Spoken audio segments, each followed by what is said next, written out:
chapitre très intéressant qui s'appelle Rupture des massifs semi-infinis. Comme référence qu'on peut utiliser pour ce cours, tout d'abord, nous allons utiliser la géotechnique mécanique des sols, tome 2, Université de Liège de Robert Charlier 2007.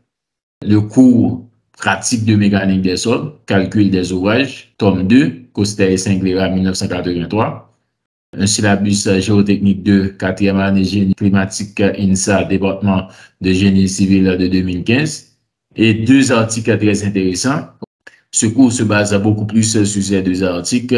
Les ouvrages de soutènement, Poussée et Butée de Schlosser de 1989. C'est un article très intéressant dans lequel on va voir tous les éléments concernant les poussées, les butées et les terres au repos. Et c'est cet aspect qu'on va aborder dans le cadre de ce cours. Et l'autre article très intéressant encore de Schlosser, ce sont les murs de soutènement. À partir de ce cours qu'on peut utiliser la modélisation pour qu'on puisse calculer la stabilité de ces parois, que ce soit pour calculer les terres au repos, la poussée, la butée, et voir quel aspect qu'on peut utiliser dans le logiciel Slope pour qu'on puisse déterminer la stabilité des parois de terre ou bien des talus instables. Voici les différents éléments qu'on va avoir aujourd'hui dans la rupture des massifs semi-infinis. Tout d'abord, nous allons regarder les terres au repos. Ensuite, la notion de poussée et de butée. Ensuite, nous allons regarder les ruptures des massifs semi-infinis, équilibre de Rankine. Ensuite, vous avez la rupture des massifs limités, équilibre de Boussinex. Autre approche du problème de la poussée, le coin de Coulomb. Les notions de poussée et de butée. Vous allez considérer le massif de sol homogène à surface horizontale, maintenu par un écran, et également il y a un déplacement latéral du surface. La force F, effort pour maintenir l'écran immobile, est exercée. Voici la force F. Et à partir des expériences simples sur les modèles réduits, donc ces expériences montrent que les valeurs des forces latérales précédemment introduites, que ce soit les forces de poussée et les forces de butée, ça dépend essentiellement des déplacements horizontaux de l'ouvrage de soutènement. Donc ce sont les déplacements horizontaux qu'on va contrôler. Par exemple, si on suppose que l'on encaste légèrement à la surface horizontale de massif de sable un écran vertical parfaitement lisse et que l'on remblait progressivement et horizontalement derrière l'écran en application à ce dernier des efforts résultants, généralement F, que vous voyez sur l'image ici, F, tel qu'il n'y ait aucun déplacement de l'écran. Quand il n'y a aucun déplacement de l'écran, c'est ce qu'on a expliqué tout à l'heure, ce dernier étant partiellement lisse, la force F est horizontale. À ce moment-là, on parle de force au repos ou bien de poussée au repos. Le déplacement latéral est nul. Maintenant, si on effectue une translation horizontale de l'écran vers l'intérieur du remblai, à ce moment-là, on a l'écran et que l'écran va pousser le sol vers l'intérieur du remblai, la force F croît en fonction du déplacement delta jusqu'à un maximum FP qui correspond à la mobilisation totale de la butée. Quand il y a la butée, c'est l'écran qui va pousser le sol. Et si l'écran pousse le sol, à ce moment-là, on parle de butée. Et cette valeur de FF est à 3-4 fois la valeur de la force initiale F0. La force de butée est toujours supérieure par rapport à la force initiale F0 qui est la force au repos. Maintenant, inversement, si l'on effectue une translation horizontale de l'écran vers l'extérieur, donc c'est l'écran qui était à cette position-là, maintenant l'écran va se déplacer vers l'extérieur, là où il y a l'espace vide.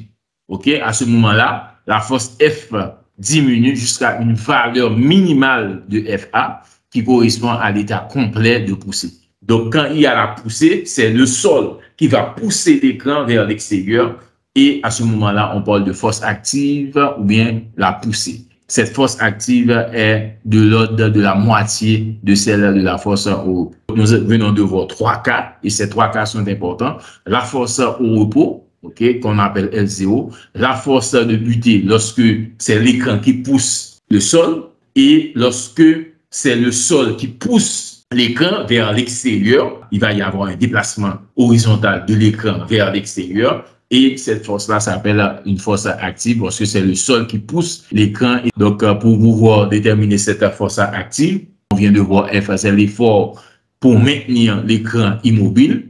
Voici la force F qui est appliquée ici. Maintenant, l'effort relâché, légèrement déplacement de l'écran. La force F, voici la force qui était ici et voici le déplacement. Donc, c'est le sol qui va pousser l'écran. Donc, si le sol pousse l'écran vers l'extérieur, vous aurez une force F1 qui est inférieure à F. C'est le cas de pousser. Il y a une diminution jusqu'à ce qu'on a un déplacement limite qui va nous donner F1. Si le déplacement est important, à ce moment-là, on aura une rupture du sol derrière l'écran et on a F1 inférieur à F. Donc, c'est la force active. Maintenant, dans le cas de buter, vous aurez une F toujours, c'est l'effort pour maintenir l'écran immobile. Voici F ici. Mais maintenant, c'est l'écran qui va pousser le sol vers l'intérieur. Donc, c'est ce qu'on vient de voir. Et cette force F'1 est supérieure à F.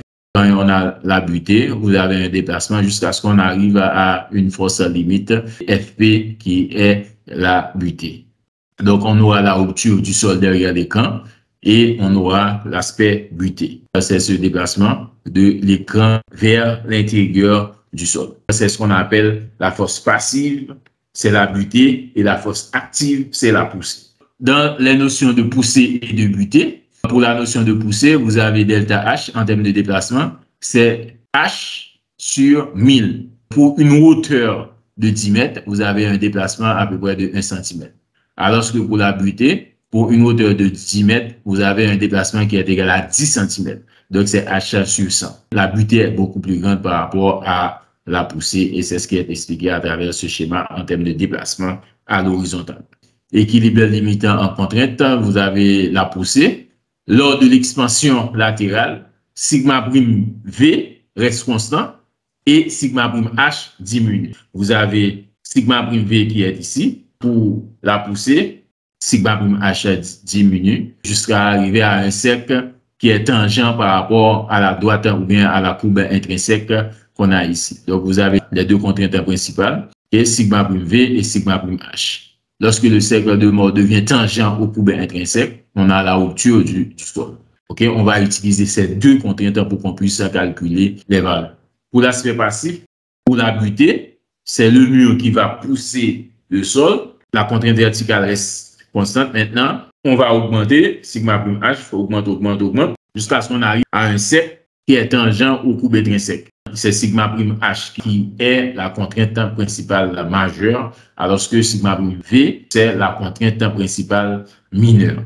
Donc, c'est l'inverse maintenant. Alors que avant, c'était sigma prime V qui était la contrainte principale majeure. Maintenant, c'est devenu la contrainte principale mineure. À partir de là également, on peut faire des relations pour qu'on puisse déterminer le cas P pour passive, le cas A pour active.